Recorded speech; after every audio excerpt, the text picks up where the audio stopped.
From UFOs to psychic powers and government conspiracies, history is riddled with unexplained events. You can turn back now or learn the stuff they don't want you to know. A production of iHeartRadio's How Stuff Works.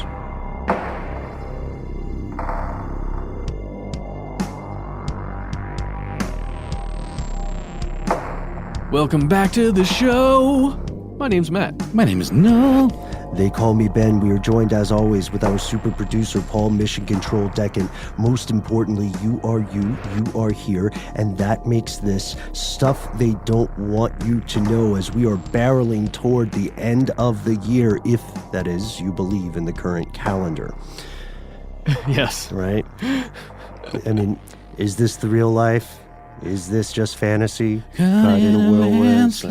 No, we're going to do a three-part harmony? No. Well, okay, here, let's start this way. What's the very last thing you watched on video before we recorded today? Like VHS? No, just video. Just any video on any screen. Oh, gosh. Ooh, I can't really remember, but right now I'm feeling lost in the woods. All right. Is that another Queen reference? That's a reference for all the parents out there who've watched Frozen 2. Oh, was that the song that actually held up? I liked it. People were saying that the music was a little lackluster. I'm sorry. When I get older, everything is going to make sense. That is performed by Josh Gad is one of the best songs written this year. Who's Josh Gad? He plays the little snowman Olaf? named Olaf. Yeah. Oh, okay. So you saw that, Which is entirely a deep fake, basically. It's CGI, it's Right? like nothing real going on there. I watched The Irishman, which is an interesting thing to bring up when we're talking about today's topic, because it uses anti-aging, de-aging technology, which is sort of a hybrid of like video and CGI to make the actors look younger in the earlier parts of the film where they're their younger selves. The movie takes place over decades, and it still has a little bit of that uncanny valley kind of vibe. It looks a little just too perfect, almost like a cutscene from a Final Fantasy game or something like that. But you eventually stop noticing it. So that was the last. I've been watching that. I had to watch it in 2 sittings. It's quite long. Oh. I know Scorsese would not approve. I watched The Irishman on the recommendation of our own Paul Mission Control Decken, who has fantastic, impeccable taste in film and also has a film of his own out, available now on Amazon Prime. You okay with me plugging that, Paul? It's called Annie, Get Your Gun. There are some people here at the apartment complex, and they mean business. It does take place in the city. Annie is involved. Annie in the city. Do check it out. Astute listeners will notice some cameos from some of our podcast cohort. Especially Ben. Well, I think my favorite turn is probably one of our super producers, Chandler Mays. He's really the scene stealer for me. So check it out. Tell us what you think. And we can assure you to the best of our ability that the people who appear to be on screen saying and doing things are actually on screen saying and doing things. This is not a revolutionary thought. For centuries, people used to say, seeing is believing. And this meant that while people could make up anything in conversation or writing, actually witnessing something with your own eyes presented inarguable proof of an event. This began to change with the rise of photography. Photographs could be faked. During the heyday of spiritualism in the West, it was very common for mediums or people purporting to be mediums to fake photographs, right? Ye old double exposure. Right, which was an unfamiliar alien technology to the casual observer. We cannot blame people for believing that. They saw it with their own eyes. They were unaware of the trickery that could or could not be involved. And then things escalate further with the dawn of moving pictures. That's when directors, filmmakers, and other industry professionals begin working assiduously to make the unreal seem real. For fantasy's sake. For fantasy's sake, yes, exactly, Matt. To bring the fantasies of the human mind to life of a sort on screen. Our species also quickly realized the power inherent in film, and at times history has hinged on specific images or even just bits types of video. So today's question, what happens in a world where seeing is no longer believing? What happens when the line between film fiction and film fact blur? Let's start with some of the most immediately important video in the world, the news. Here are the facts. So according to a 2018 survey from the Pew Research Center, 47% of Americans prefer watching the news rather than reading or listening to it. 34%, on the other hand, prefer to read the news, and 19% to listen to it. And of those people who prefer their news on video, most of them still really want to watch it on a big screen, on maybe not a huge screen, but a bigger screen like a television, rather than internet video, maybe on your phone or on your computer. And that may be surprising to a lot of people listening. I know it's a little surprising to me. Right. I think it's because, look, this is just my understanding of it, but I think a lot of the people who end up responding to a Pew survey maybe are leaning more towards people who would be watching their televisions, or maybe a little skewing a little older, maybe. Or the kind of people who say, sure, I'll take a survey. Yeah. Right. That's just my read of it. I think it's a good point. And then Pew found just over 4 in 10, so 4 out of 10 United States adults prefer TV, compared with about a third who prefer the web, and then 14% who prefer radio, and only 7% who actually want to read the words of the news. Right, for one reason or another. That's the other thing. We don't have a solid methodological grasp of how these questions were accurate, like how they were built, how they were framed, and there's so much that goes into there. But these numbers feel pretty solid, if surprising. I think it's safe to say that the four of us recording, obviously, longtime listeners, you know this, we don't just go home and turn on CNN, Fox, or MSNBC or something. We get to the edges of stuff. We look into the weird things. And, generally, just really quickly, maybe we do a quick poll here. Generally, if I'm consuming the news, it is through a written article. What about you guys? Yeah, I typically read stuff because of the way we research for the show and other shows. It tends to be kind of our bread and butter. Occasionally watch documentary, read parts of books. We don't always have the luxury of reading, an entire book for one podcast episode, but definitely excerpts and chapters. And then occasionally stuff like YouTube videos, which tend to sort of show you where the kind of internet culture or the zeitgeist is coming down on one side or the other of an issue. I think I would watch television more often if there were more, if there was a larger degree of variance in the narratives and stories presented, here in the West at least.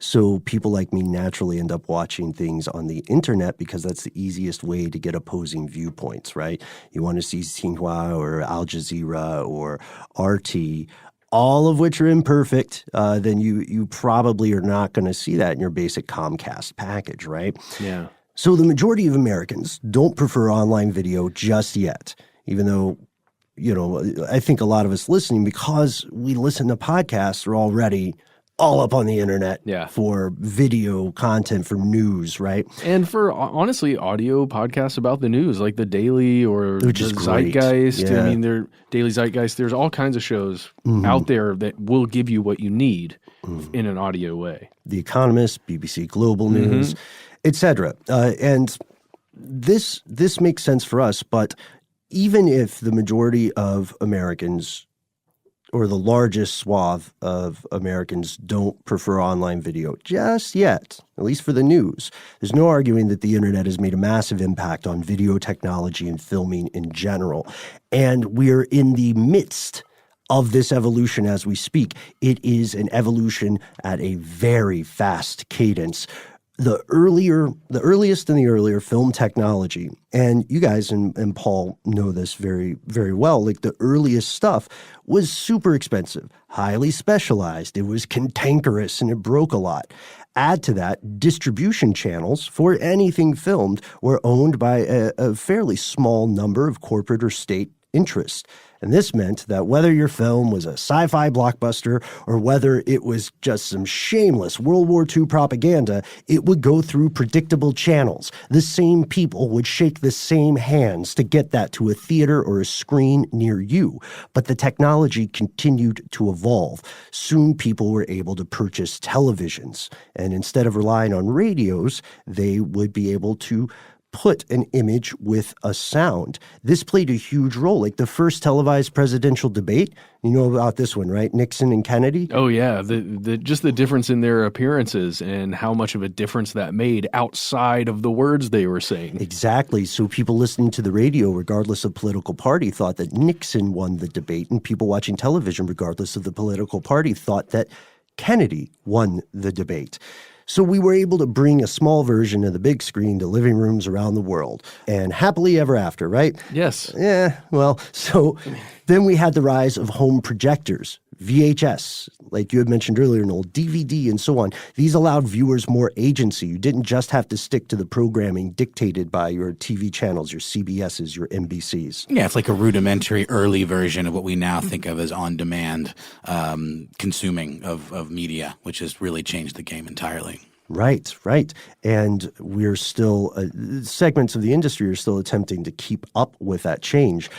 As film technology improved, cost for equipment began to crater. Nowadays, filmmakers don't always have to go to a studio. You don't have to shake the same hands at Warner or whatever. And you could shoot a low-budget movie with technology available and, make VHS copies, let's say, of it and distribute it locally or maybe to stores in a local area. I'm just saying, like, in that time, even before, nowadays, it was possible to escape the studio.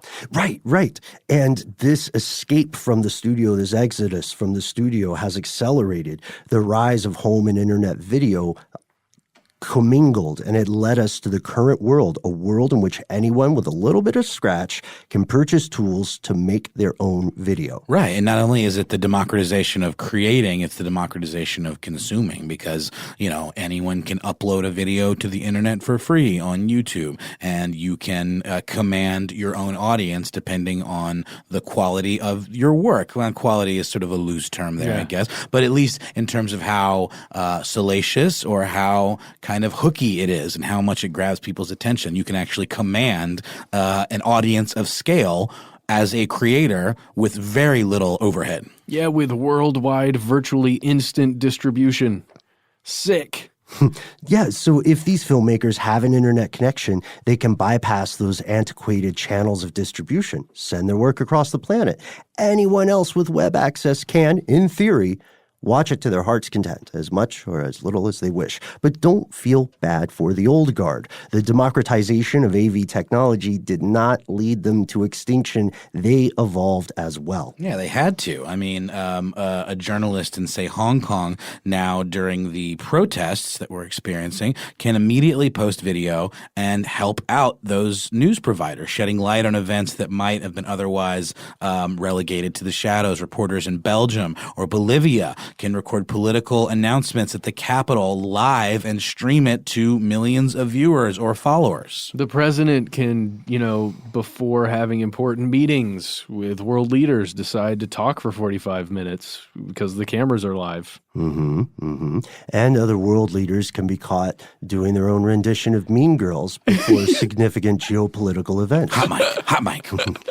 All in all, this is impressive stuff, right? Live video has the potential to bring our incredibly litigious and bellicose species a little bit closer together. If everyone can see something happening, plain as day, at the same time, while it's happening, what on earth is there left to argue about? Seeing is believing, right?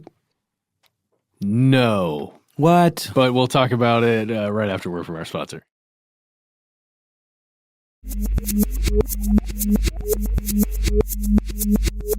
Here's where it gets crazy.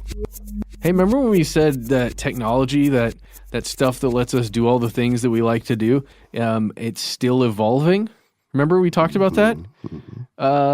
well, we're on the precipice of this other thing, this new shift in video technology, and it is not. I don't see good things happening from it. It's gonna be like amazing for those dank memes, but for everything else, oh boy. Yeah, it's an inherently conspiratorial shift. Today we are talking about the rise of the deep fake, which sounds hyperbolic, but very much is not. What is a deep fake, somebody might be saying? Well, we're glad you asked. Our story starts with a fellow named Ian J. Goodfellow. Assume name. A fellow named Goodfellow. No, I think that's his real name. But while you may not have heard of his name before, and while you may be unfamiliar with the concept of deep fakes, you have almost certainly already encountered some version of Ian Goodfellow's work. He works extensively in areas of what we call machine learning. Anybody who remembers our earlier conversation about machine consciousness with a friend of the show, Damian Patrick Williams, is probably familiar with these edges of science, the bleeding edge of artificial intelligence. Here's what Ian did. Essentially, he taught algorithms to play games with each other, specifically to kind of play game theory, which is still incredibly strange and important. Hey, well, yeah, let's talk about what deep learning is really, because we're talking about machine learning, just essentially teaching versions of artificial intelligence how to learn. And in this case, this is a subfield of machine learning that we're going to talk about called deep learning. And it's fascinating stuff. It's also the stuff of nightmares. It's the stuff of our eventual future, and there's no way around it. But it's the concept of focusing on algorithms that are inspired by the way the human brain functions, and they are called artificial neural networks. And if you're watching the final season of Silicon Valley, you're getting kind of a crash course in that right now as we're recording this, the penultimate episode just came out. But anyway, it's really fascinating stuff. And Goodfellow, our friend Ian J. Goodfellow, actually wrote a book on this subject. Yeah, his book about deep learning is called Deep Learning. Hey, come on. I know. It's like coining it. He's a busy guy. So he explains deep learning this way. He thinks of it in terms of a hierarchy of concepts. And he says having a hierarchy of concepts allows a computer to learn these complicated concepts by building them out of simpler ones, which is what we have spent a lot of time doing and how stuff works, right? This episode even. Sophie too. Kind of, yeah. Because that's how our brains often approach things. We build toward that gestalt. So he says if we draw a graph showing how these concepts are built upon each other, we see that the graph is just visually, it's deep. It has a ton of layers. And he says for this reason, we call this approach to artificial intelligence deep learning. In plain English, what that means is that we, as a species, have programs that can work more and more like an organic brain. An artificial neural network is meant to function more and more like a brain. And he has one very well-known invention. This is the engine behind his work that you have already seen, even if you've never heard of a deep fake, you've never heard of Ian Goodfellow, and you've never heard of machine or deep learning. That's right. And it's his most well-known innovation. It's something that's called generative adversarial network, or a general adversarial network, or GAN. And GANs enable algorithms to move beyond classifying data into actually generating or creating images. Oh, yes. Now maybe the gears are turning in your mind. Maybe I have seen something like this. Is it like the deep dream kind of stuff? Remember? Like Google's Deep Dream? Right. Yeah. Where it would sort of take a face or an image, and then it would pull things from elsewhere on the internet that it sort of matched up to those textures or, spaces like to fill with other images of, say, like dogs or slugs or what have you. And then people started animating them, and they became these like hellscape kind of psychedelic nightmare images. Very Dali-esque. Yeah, very Dali-esque. Very Escher-y, just like super trippy, really, for lack of a better term. Yeah, you're on the right track there because they are indeed related in terms of the science. Deep dream makes use of something called a convolutional neural network, or a ConvNet, or CNN, which could be a little confusing. So they're very similar approaches at basis. So these generational adversarial networks are trying to trick each other. They can move beyond classifying data into generating or creating data, generating or creating images. So these two networks, these two generative adversarial networks, they attempt to fool each other into thinking that a given image is real, and using as little as one image from that back and forth between what's called the generative and the discriminative sides of this thing. Just using one image, they can create a video clip of a person. So they can animate a picture, and they also can you can also take it a step further and have that animation speaking in what sounds like that person or that image's voice. Samsung's AI Center released a report on the science behind GAN, and they said such an approach is able to learn highly realistic and personalized talking head models of new people and even portrait paintings. It's fascinating. New people, created people. Generated humans. And they look great. They really do. I'll say it. Some of them are attractive. If you didn't know and you just saw a picture of one of these generated images on your dating app of choice, yeah, there are a couple you would probably swipe right on. I wouldn't know which way to swipe because I don't understand those things, but I totally get what you're saying. So, and it's startling because even now, you can take tests where you attempt to identify a real person from a generated talking head or image, and it's tough. Yeah. We're getting closer and closer to traversing the uncanny valley. Oh, yeah.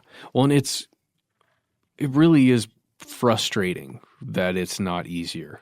Because for so long there, and I think you, Noel, you referenced Final Fantasy cutscenes or something earlier on. Yeah. Like, I remember when that Final Fantasy movie came out a long time ago. It was almost a little too good at that point. Well, it was all computer generated, and it looked fantastic. It was a feature film, and I remember thinking how incredible it was seeing that. And then seeing something like Avatar, where you've got these, I forget what they're called, the Na'vi. The Na'vi that don't look human necessarily, but they look real enough, right?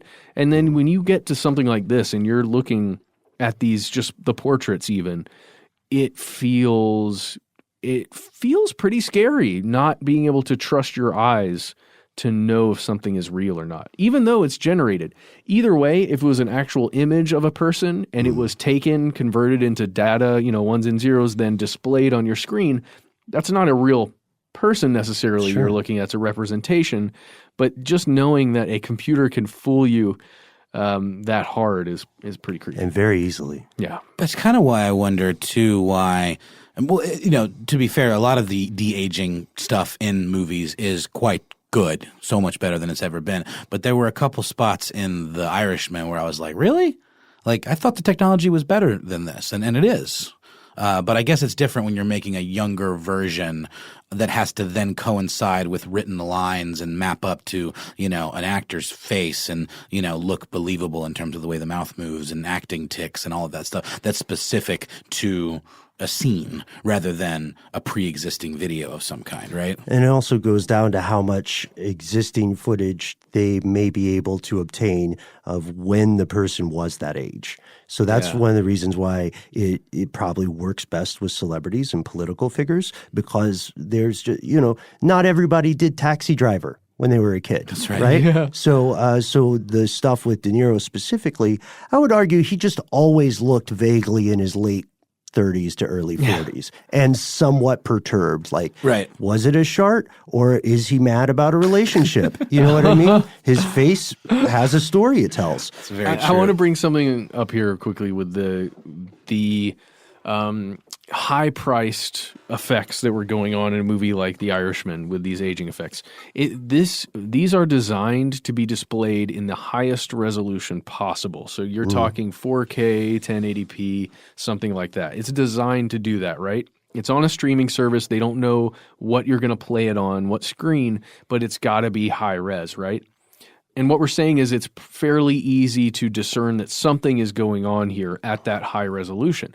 But what if it's a much lower resolution, more grainy, like a more GIF. destroyed, like a GIF, like a small YouTube video that isn't maybe 1080p or something, or a cell phone camera video that then gets uploaded and degraded? It changes our ability to discern some of these things. And we'll get to this, but again, all of this comes down to these algorithms, which, as it turns out, require an insane amount of computing power. Yes. To even to do in these low res forms, right? Yeah. For now, at least. That's exactly right. So think of it this way. Now, without too much of a hassle, as you are listening to today's episode, you can get this technology online. You can create videos that are nearly impossible to identify as quote-unquote fake. For a fun example, we just want to keep it innocuous before we have to strap in and go down this rabbit hole. For a fun example, let's do two fun examples. Let's say you have a friend who knows you love Marvel movies. And so for, your birthday, your quinceañera or whatever, they make a deep fake video where it looks like you're in a Marvel film. The Avengers all assemble and holy smokes, there's Derek. That's fun. All right, that seems fun. What a thoughtful, kind gift. Or to make it a little more applicable to our show, one thing that would be a fantastic deep fake present for our very own super producer, Paul Mission Control Deccan, would be to take an Applebee's commercial and just put him in it. Oh, man. And so he's the person there, gesturing in amazement as the ribs and the bottomless jalapeno poppers or whatever come out. And we could even have him say the tagline in his voice. That is so much fun. But that is not the only use of this technology. Make no mistake, the lid of Pandora's jar, and it was a jar, is unscrewed. This technology is no longer theoretical. It is very real, and it is immensely dangerous. Why? We'll tell you after a word from our sponsor.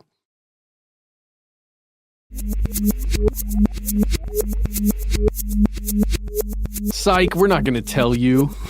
It's not even us. What, you thought this was conspiracy stuff? We're just your car talking to you. This is my real voice. I'm Robert De Niro. So terrible De Niro impressions aside, there are applications of deepfakes which should trouble every single person or bot listening to this show. I did not initially think of the first application, which was dumb and naive of me. Apparently, one of the first things people tried to do when GAN technology got out of its research R&D hidey hole was to apply it to pornography. And pornography drives a lot of technology. I mean, arguably, there's a very good case to be made that the reason VHS won out over Betamax was because the porn studios went with VHS. Yeah, I don't want to be crass or give too much away here, but I do remember far before this technology was available, when photoshopping was really the only option, there were sites, I want to say early on in the internet, where it was just sites dedicated to celebrity pornography, where it was just photoshopped images on purpose. That would be pretty crazy applying it to video with this new technology. Yikes. Black Mirror-esque, right? Like, imagine you are a creep with a crush on someone. It could be a colleague, a classmate, a celebrity. You know what? It could be an historical figure. Maybe King Tut just really does it for you for some reason. Why not? Actual King Tut. The actual one. We know what the guy actually looks like now. And not Steve Martin. Not Steve Martin. He's one of the best banjo players in the world. And he really does do it for me, at least. But in this case... So let's Steve Martin example then, Matt. Now, there's nothing wrong with having a crush. It becomes creepy, however, if you use deep fake technology and put Steve Martin's face on the face of someone in a pornographic video, especially when the video will genuinely look real and it will sound like them. This is not science fiction. This is the idea behind a website with the immensely creative name Deep Nudes. Oh, boy. Deep Nudes did exactly what we just described here. Luckily, the founder eventually canceled the site's launch, and they had a public statement about it. Yeah, and the founder actually eventually canceled launching the site, noting that, quote, the probability that people will misuse it is too high. Oh, I never would have thought that. What? Somebody's gonna misuse this? There's a great Mitchell and Webb sketch about like an evil scientist where he's like, I built the ultraviolence laser to save the world, not destroy it. Nice. I'll send it to you guys. Maybe we could post it on Here's Where It Gets Crazy. But that's just one use. That's the immediate one. And again, I don't know about you guys, but I felt naive for not immediately assuming that's what would happen. I think it's pretty obvious. It's just, hey, cheers, guys, for not always thinking about pornography. I guess so, yeah. It just felt awkward when I was talking to some contacts about this off air, and they looked at me like I was from, a different universe or time period when they said, I'm like, yeah, porn. I said, Ben, that's why people have technology, is to get better porn. Yeah. Which I don't know whether that's completely true, but it was a weird night. There's another use of deepfakes that is more apparent and has the potential. So like this fake pornography or this fake rendition of people in these intimate times, it can ruin an individual's life. Yeah, it could be blackmail. And it could be blackmail. But there's another version of a deep fake, a weaponized deep fake that could ruin the lives of hundreds of thousands or millions of people. Yeah, because we can't forget that a lot of countries, including us, are very heavily entrenched in this notion of asymmetrical warfare called cyber war. Yeah. Awkwardly called cyber war. Yeah, a little bit. Many world leaders have extensive, like you said, Ben, video footage out there of themselves at functions, giving speeches, events, and the like. There's more than enough for GAN to work from here. Yeah. So let's say, who can we use as an example? All right, Matt. You did Steve Martin earlier. Yeah. Okay. So let's say Matt, you and Noel are the leaders of these different opposing countries. There's been a lot of tension for a while. Okay. Right? So if there was someone either on one of your sides or a third party, let's say I'm a country that just messes with other countries for fun, right? I'm Russia. I'm the U.S. I'm one of the hits, right? And I say, you know what's going to be great? I can't take on Nolandia or the Republic of Frederick with conventional military might. So I'm going to turn them against each other. I'm going to foment instability, or I'm going to mess with their election by just going on Facebook. I don't need to launch an ICBM. I'm just going to go on Facebook and Twitter. I'm going to make fake videos of leaders of both countries, Nolandia and the Republic of Frederick, and I'm going to have them say things that they would never actually say. This sounds like we're building toward a comedy bit, but there's a real fake video on multiple levels of Nancy Pelosi, a politician here in the U.S. And have you guys seen this video? I have not seen this one. Yeah. So it's it came out with a nice side-by-side view, but the deepfake video was also propagated on its own. It's very interesting to watch the difference between the two. This gives us a chance to rewrite history in a disturbingly Orwellian way. What happens if, for example, let's say Noel makes an historic speech in Nolandia that triggers a new golden age for the country, and someone destroys the original copies of this profound speech and replaces it with a deep fake. Ooh. And then the last living generation, the last people who were there when the original speech was propagated, they can keep its memory alive. But when they die, history has in a very real way changed. Now, I don't know if this counts or not, but there was a brief period recently where there were some what I would consider deep fake GIFs that were making the rounds. There's like Obama on a skateboard. There's one of the Pope doing a magic trick where he like pulls the tablecloth out from under some kind of votives, like at on an event, like a live CNN stream. Which I choose to. I know it's fake, but I'm just going to believe in it. But they're so good. I wanted to believe in it as well, especially the Obama on a skateboard one. But is that kind of fall? Does that sort of fall under this category? Yeah. That's a less dangerous version, because that's fun. Seeing the Pope pull off a dope magic trick is not gonna foment instability in South America. But going back to our example, let's assume the Republic of Frederick and Nolandia are beefed up to the level of like Pakistan and India or Israel and Palestine, and all of a sudden, in no traceable way, the public of both countries gets hit with this barrage of videos that seem to have the benevolent dictator Matt Frederick and the Prime Minister of Nolandia, Noel Brown. He's also a dictator, by the way. He's just officially not in his title. Okay, so these guys have these videos wherein each of them are announcing their intention to deploy nuclear weapons and mop the adjacent country clean. Let no stone stand on another. How would you know, if you're the audience of this other country, how would you know whether these were real or fake? How would you react? How much time would you have if you think that you literally saw the leader of the country that you previously went to war with saying, that's it, we're launching in 5? Well, it's really scary because the way that would function, it would be posted somewhere and it would become viral on social media. So quickly. Right? That's the only way that it would propagate, but it would propagate likely. And I'm just going to say personally, what I would do in that situation is go to the standby that we discussed at the top. I would probably turn a TV on somewhere just to check and see if somebody is talking about it seriously, on one of the major outlets. Mm-hmm. The problem is, what if you fool them?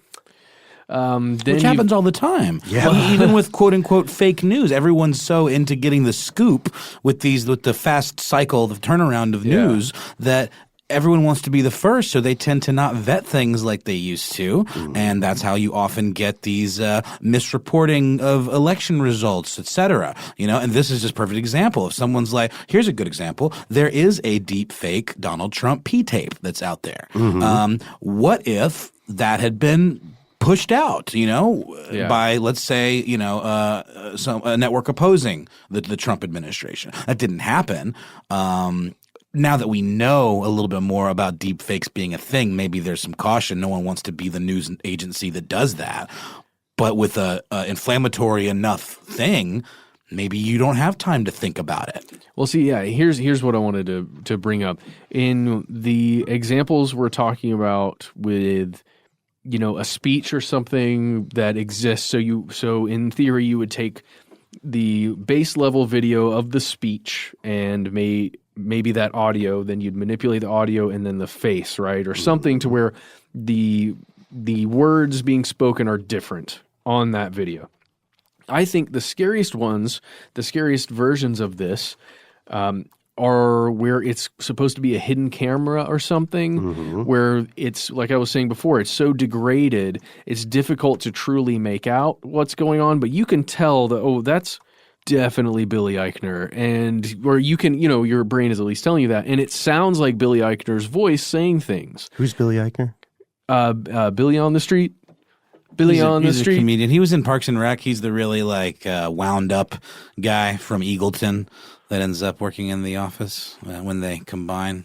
I'm so glad you guys are here. I recognize maybe 3 out of 5. Billy Eichner, he's the guy that accosts people on the street with a microphone and just yells celebrity names at them and stuff.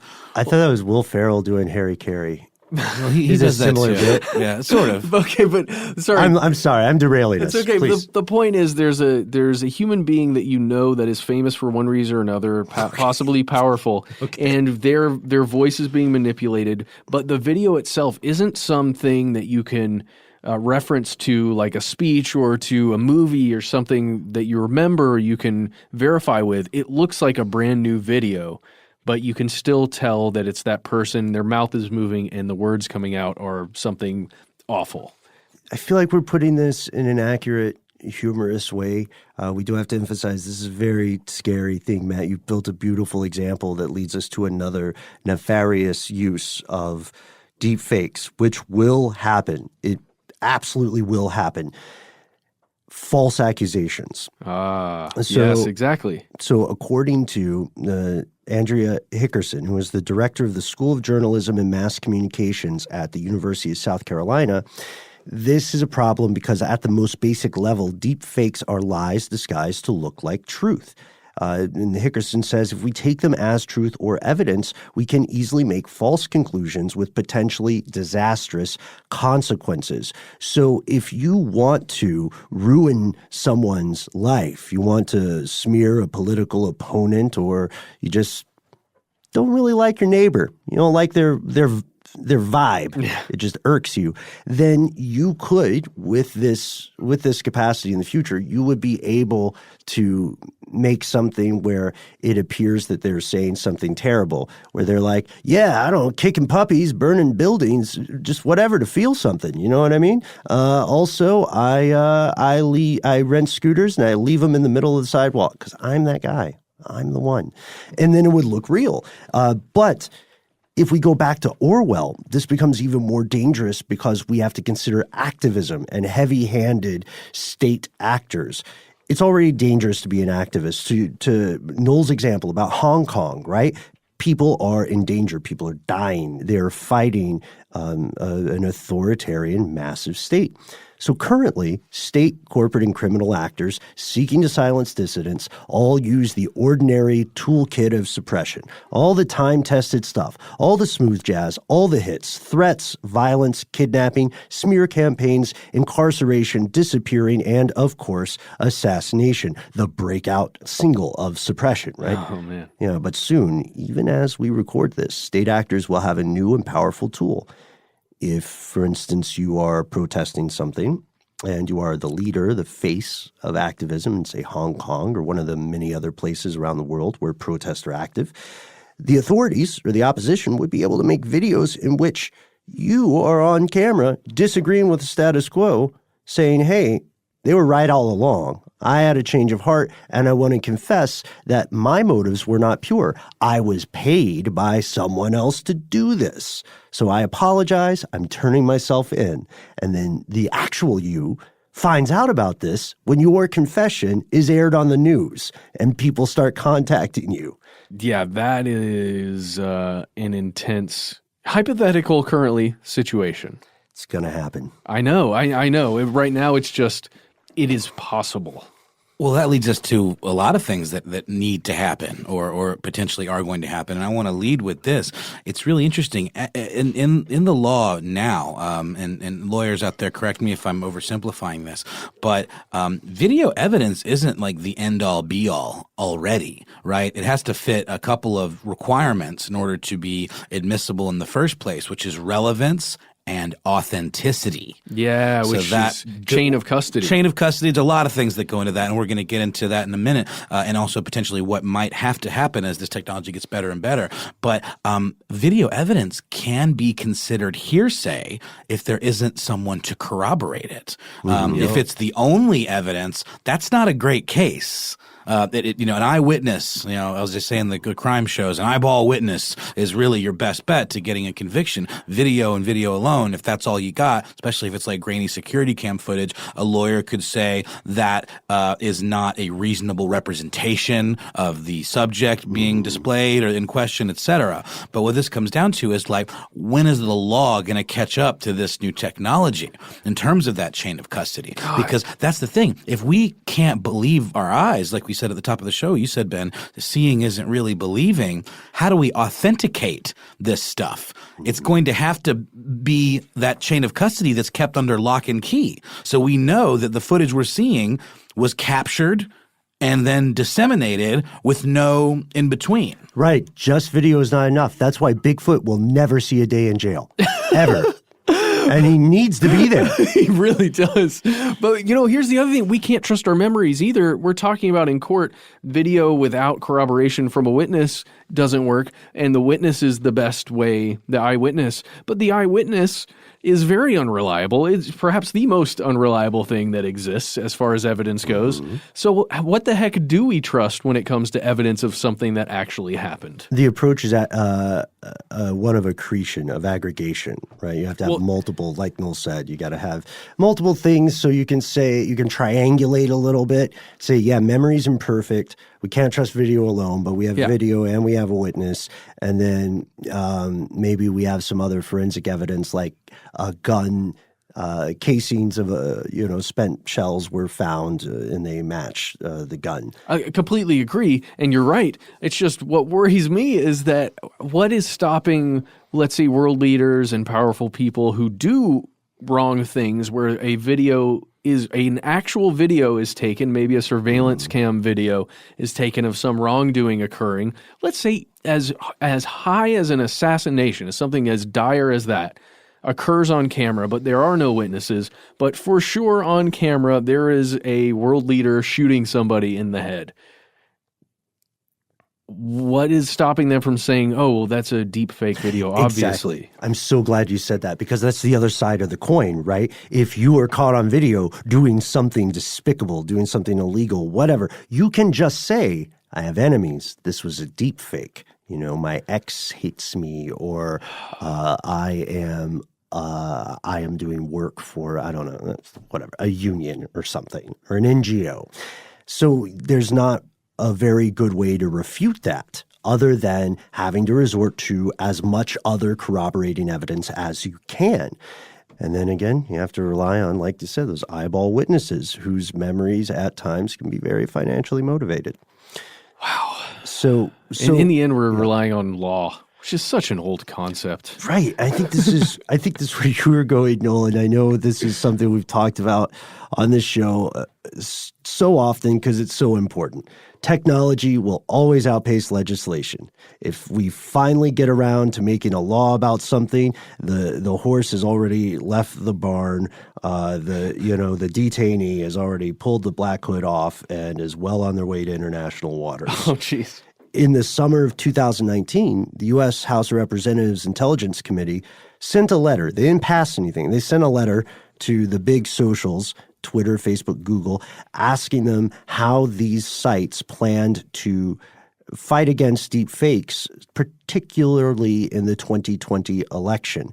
And this all came about because, remember, we mentioned that deep fake video of Nancy Pelosi, House Speaker here in the U.S., the current president, President Donald Trump, didn't just co-sign that deepfake video. He retweeted it. Wait a minute. You're saying he wasn't just like saying, hey, watch out for this fake video of my friend Nancy Pelosi? No. He put it out there like he was implying that it was real. Yeah, he's a savage on Twitter, too, as anybody knows. On Twitter. As a matter of fact, if you look at his record, he disagrees with himself extensively. Well, it's one of those things where it really shows how convincing these things can be. I think back to, I think we've mentioned it on this show before, but the Jordan Peele deepfake video of President Obama. Oh, yeah. Where it looks like President Barack Obama sitting at a chair in the Oval Office somewhere, and he's just saying weird things, and it sounds pretty close to him. Mm-hmm. But it's actually just Jordan Peele doing a voiceover in the character that he's played before on Key and Peele, and it's pretty disturbing. And I think it speaks to how well Jordan's impression is, or how good his impression is. But it also speaks to the ability of matching that face, turning it into or changing the way the president's mouth is moving to match the words.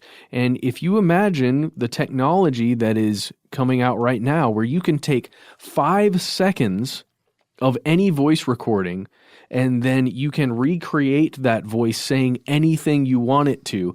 Again, this is a small research project coming out of a couple universities, but you could, if you combined that voice changing technology with the face changing and manipulating technology, you get to a point where it will truly be, we will be unable to tell. That's right. And we know that, therefore, there's a ticking time bomb on this, right? So the presidential retweet of that deepfake video is what inspired the House of Representatives to send that letter. But this followed a request from Congress that occurred earlier this year in January, where they asked the DNI, Director of National Intelligence, to give a formal report on deepfake technology. It was basically explain it to us so that we sound like we know what's going on with our constituents. And also, of course, there's more than a little self-preservation involved because these are members of Congress, right? So we know that we have to have legislation involved, but we also know there's a big chance that it's just not going to be enough. It's too easy to do this. It's too convenient. It's too powerful, right? Really quick, in our industry as podcasters, there's an audio equivalent of this that's kind of on the horizon. Frankenbiting's next evolution? Very much so. I found out about this through a third party. I can't name names. I don't think it's technology that's really on the market yet. But literally an algorithm that could sweep through our catalog, me, you, Ben, and Matt, run an algorithm on our catalog, and then you could feed it lines.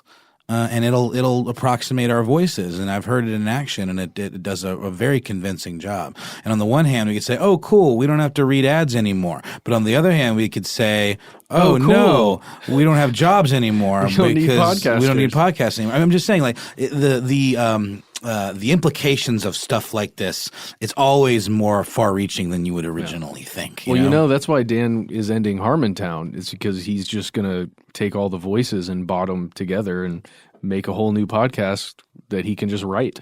Did I tell you I watched the last episode? Yeah. It was, no, you didn't tell me, but I'm glad that you did too. You watched it too? Yeah. That was cool. Yeah. So, I mean, end of an era for sure.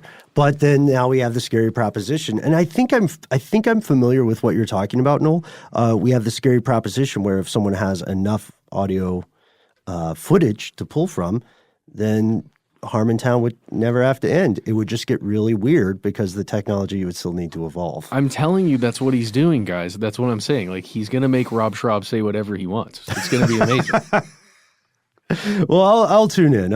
If you guys are listening, let us know. We would love to hear it, and we applaud you for pioneering into this brave, new, strange world.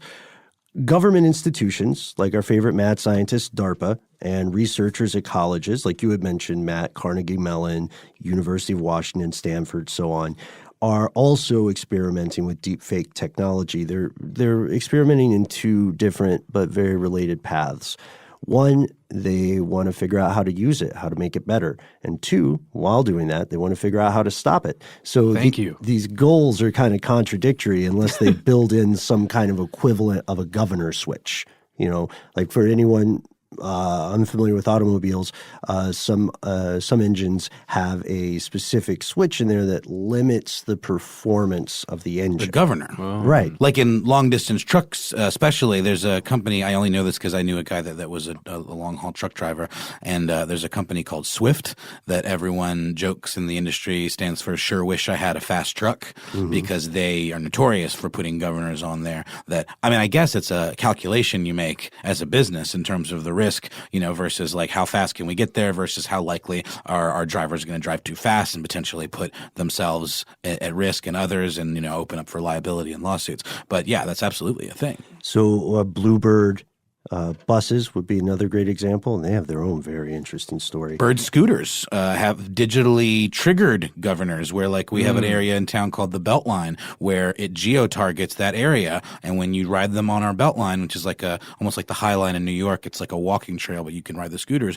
it does not allow you to go past a certain speed that you could go past elsewhere in the city. Man, I remember I had one on my 95 Dodge Caravan. Did you really? Topped it out right around 95. So So we're talking about the technological analog. That's why I'm bringing up governor switches, because it seems like researching the improvement of a given technology while also researching a way to stymie that technology means that you would ultimately build in something like that. And ideally, you would want it to be proprietary such that you would control it. So in a way, these institutions are competing. Who will control the nature of the truth and reality? That's a big question, but it's there. I think we need some kind of tech ethics board, or advisory committee, like Techethics? like Tethics, yeah. Tethics. Yeah, Tethics. We should do that. We should get somebody to come through and like create something that everybody has to sign. Doesn't that have to be self-imposed by like these tech companies? You know what I mean? Like, I don't know. If you get like a Gavin Belson or somebody like that, you could probably get everybody else on board. Like, a big name. You'd have to ruin some Is that a people in the fictional beginning character? for an example. You'd have to ruin some people in the beginning for an example. Probably. But I think you could push it through. you name dropped a fictional character. I just want to point that out. Wait, what? Yeah, just putting that out there. Who? Any Silicon Valley fans out there? I'm trying to put something in there. You literally made me do a double take. Wait a minute. Like, is he? Who is he? How come I haven't heard of him? Oh yeah, I fictional. was trying to Easter egg it. Sorry, dude. Fine. I shouldn't have said anything. He played along. Ben, you played along perfectly. Oh, thanks, man. That was beautiful. I really screwed it all up, guys. Sorry. Well, what's next?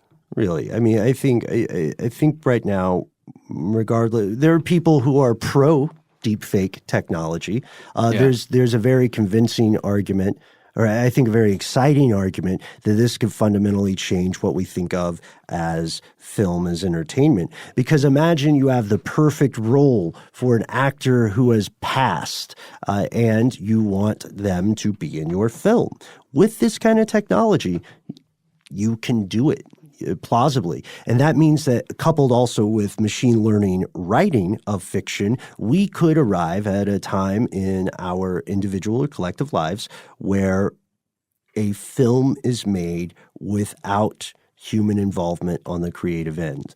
How insane is that? Forward to the future, I say. No redos. We know that other researchers are attempting to do that, like combining the different versions and types of neural networks to write a screenplay, to do some voiceover at work, to actually shoot video and edit video. It's all happening. It's just a matter of time. I think you're right on the money there, Ben. So where does this leave us for 2020 and beyond? We're at a dilemma, because it's really a matter of free expression versus true deception. According to Sharon Bradford Franklin, is a policy director for the Open Technology Institute out of New America, deepfake videos threaten our civic discourse and can cause serious reputational and psychic harm to individuals, right? They also make it more challenging for platforms to engage in responsible moderation of content, which is already a huge problem for anyone who's been paying attention to the latest news about Facebook.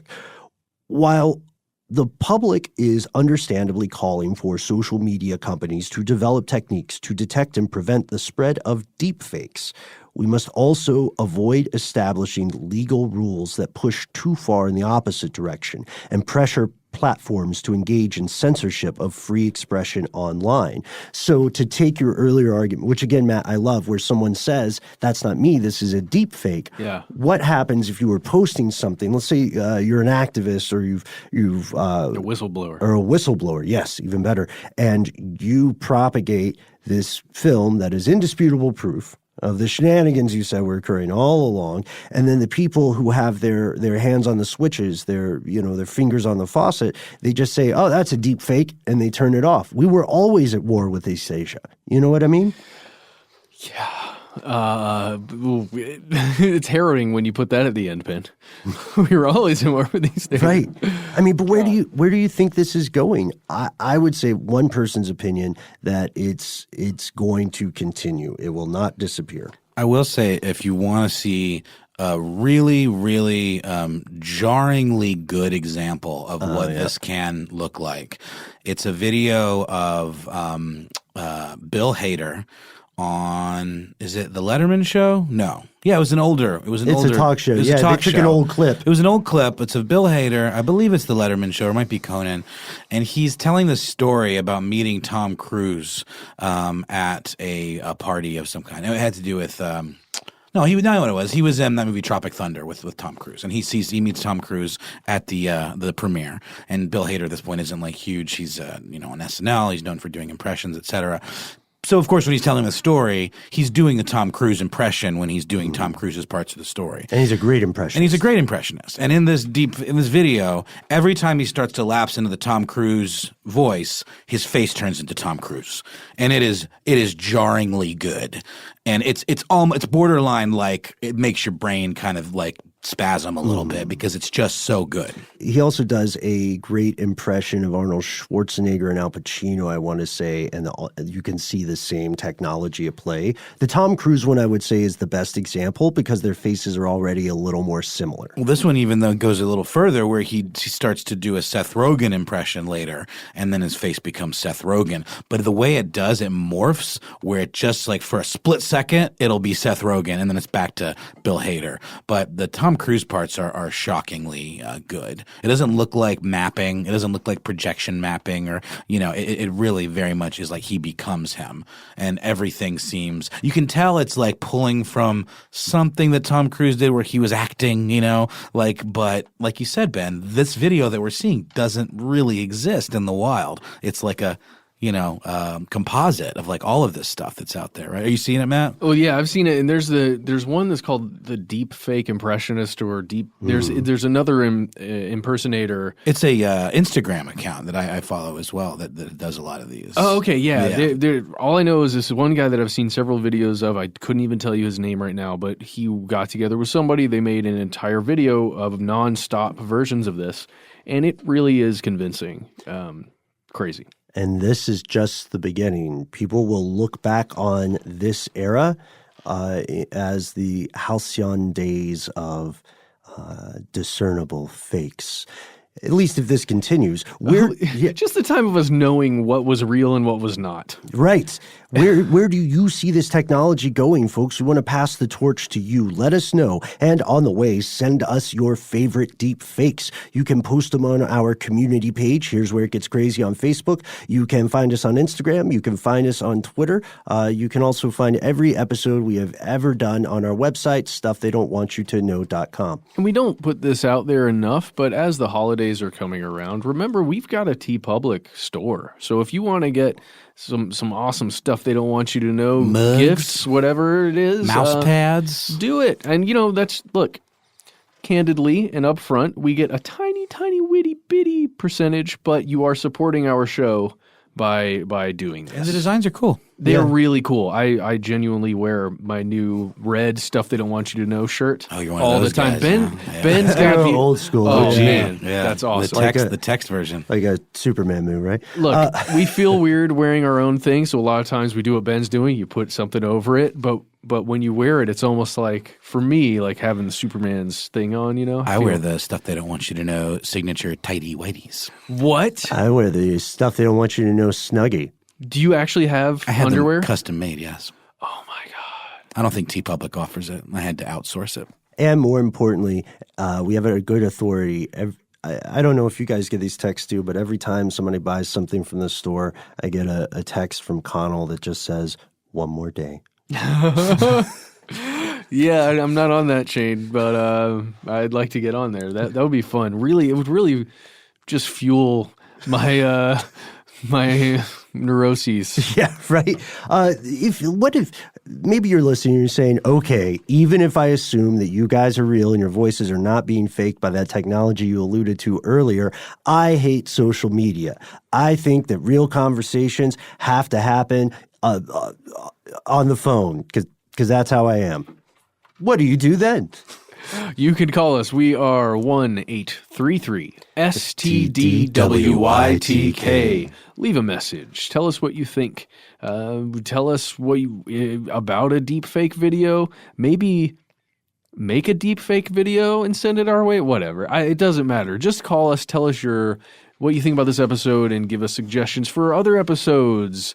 Remember when Photoshop was like the original deepfake? Yes. You know? Definitely. I used to Photoshop images of Josh Clark on the Hulk. I used to do that a lot. I used to Photoshop images of you guys onto things. That was one of my favorite things to do, put it in videos. I remember we were mentioning that earlier in the episode with Photoshop, and I was thinking the exact same thing. I don't want to play your hand for you, but for anyone who doesn't know, Matt is actually quite talented at Photoshop. I think a lot of people in this office are. You would be selling yourself short if you said you didn't have them, Mr. Boland or Brown. So anyway, call us. That was the end of that. Just so that you know, you can call us. If you don't want to do that, you can always reach us via our email. That's right, we have an email. It is conspiracy@iHeartRadio.com.